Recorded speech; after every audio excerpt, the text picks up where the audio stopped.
Alright guys, this is part 2 of your corrections video. So if you have not watched part 1, please go and watch part 1 first, because the directions and things start with the very beginning of part 1. If not, if you have watched part 1 and you're just ready to pick up, this is going to be question number 9. And I folded it not so great. What is the solution set for the inequality shown? So we're just going to solve this inequality. We have x divided by -2 plus 12 is greater than 7. So 12 is my constant, so I'm going to subtract 12 from both sides because I had a positive 12 to begin with.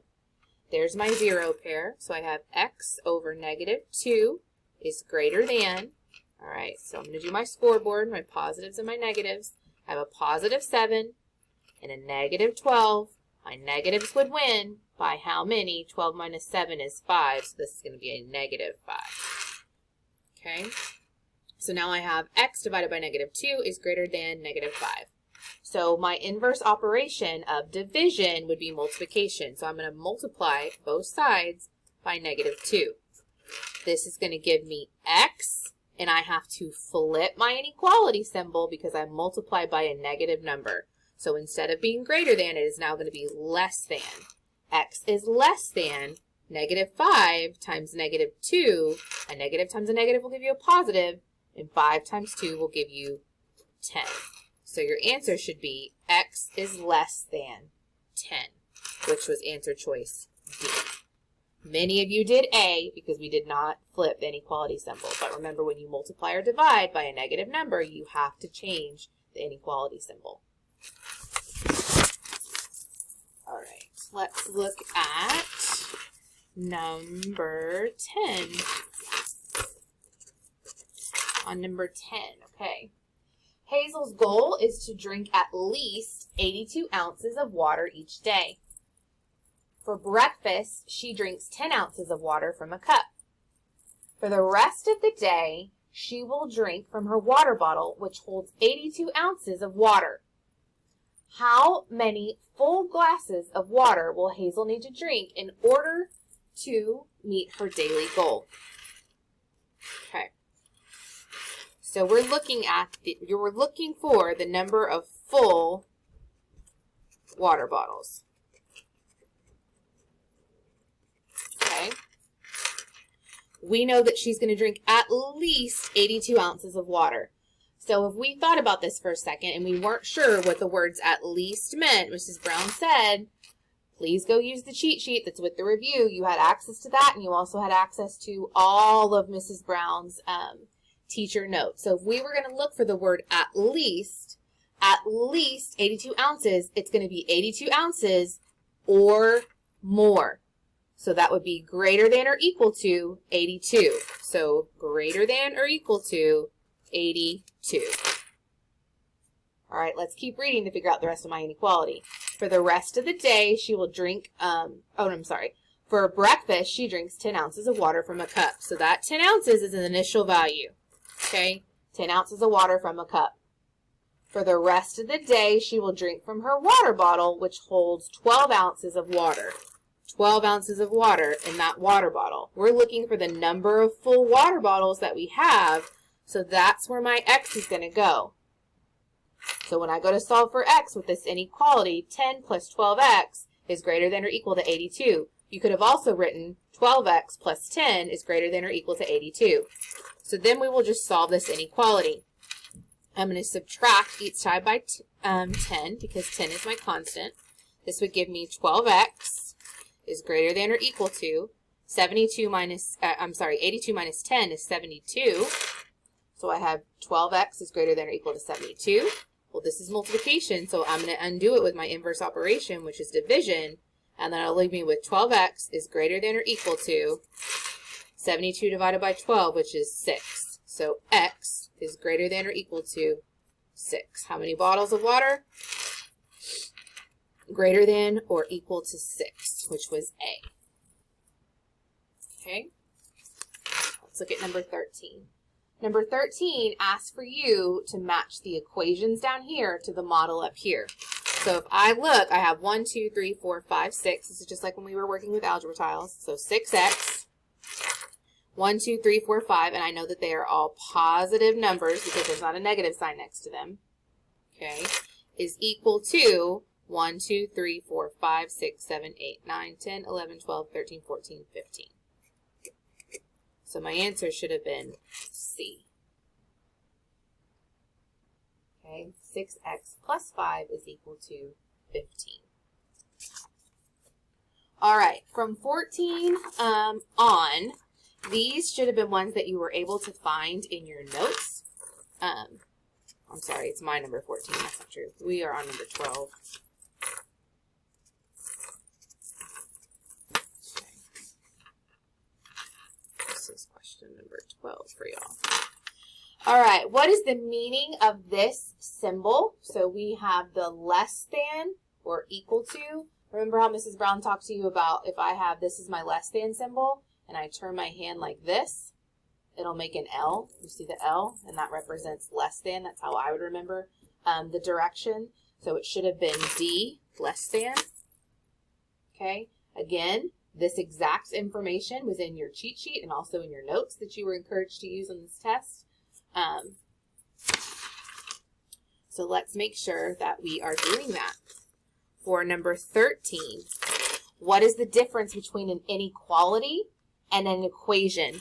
Well, an equation has one solution, right? An equation has to be balanced. So we have the same number, an equal number on both sides of our equation. So it has one answer. An inequality, on the other hand, can have many different answers as long as it fits a certain solution set. So if I said x is x is greater than 3, everything to the right of 3 on a number line would be included in the solution set. 4, 5, 6, 85, 389. They would all be included. So the difference between an equation that has one answer and an inequality that has many different answers, it should have been answer choice C. Equations have one solution and inequalities have many solutions. The first one said equations and inequalities do not have any differences. Well, I mean, we just talked about that they do. An inequality has an equal sign. No, an equation has an equal sign. And then down here, our question asks us for a difference. If this starts out with both equations and inequalities can be graphed on a number line, that's not a difference, that's a similarity. Okay. For number 14, when is it necessary to flip the inequality symbol? Okay, we've said this a couple of times today, and I said it a couple of times on the review video. When is it necessary to flip the inequality symbol? You should flip the inequality symbol whenever you feel like it. No, not in math, sorry. You should flip the inequality symbol when multiplying or dividing by a negative number. Yep. You should flip the inequality symbol when you are solving an equation. Well, if you're solving an equation, you don't have an inequality symbol. And you should flip the symbol when you add or subtract by a negative number. Nope, it's only when you multiply or you divide. So your answer for that one should have been answer choice B. Okay. Let's look at number 15.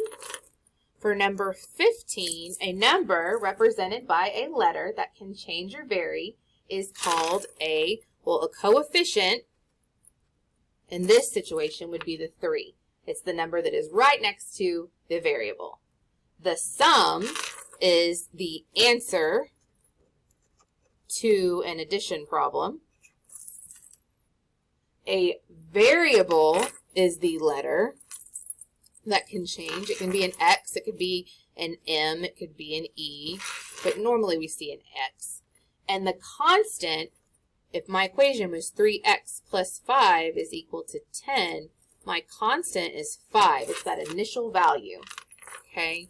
So for a number that is represented by a letter that can change or vary, that's called a variable. A variable.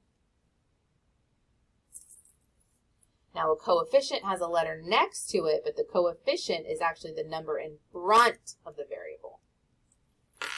So number 16, which inequality is being graphed below? So we have an x, right? And we have a -2. It's an open circle, and everything to the left of -2, so smaller than -2, is included in the solution step for this. So x is less than -2. I know it should be an open circle because -2 is not included. Okay, so that tells me there's no or equal to sign, right? It's going in the left direction, so that tells me that everything smaller than -2 is going to be included in the solution to this inequality. So x is equal to -2? No, because that would be a closed circle on -2, and the line wouldn't go anywhere on my number line. It would just be on -2. X is less than -2, okay. X is less than or equal to -2. Okay, it would be less than or equal to -2 if this was a closed circle, because then the 2 would be included, but it is not. X is greater than -2. Well, it would only be greater than if it was going to the direction of right direction. It's not going to the right, it's going to the left. So that's why answer choice B is correct. And then everybody got 4 points for this one. How do you feel about the equations and inequalities assessment? I'm very confident. I think I did okay. I really don't understand and need more help. I want you to think about the answer that you chose, and I want you to think about the grade that you got on the assessment. If your grade doesn't match what your answer choice was, I want you to do a little bit of reflection about, oh, maybe I made some silly mistakes or what I'm going to do differently for next time. Okay, guys? So remember, you're going to complete the corrections on the Google Slides. You will look at what Mrs. Brown just did in these videos to tell me what your mistake was and what you will do differently next time. We will be starting tutorials soon. So keep in mind that if you are still struggling with equations and inequalities after these corrections and things, that we will address that during tutorials, okay? Have a good day, guys.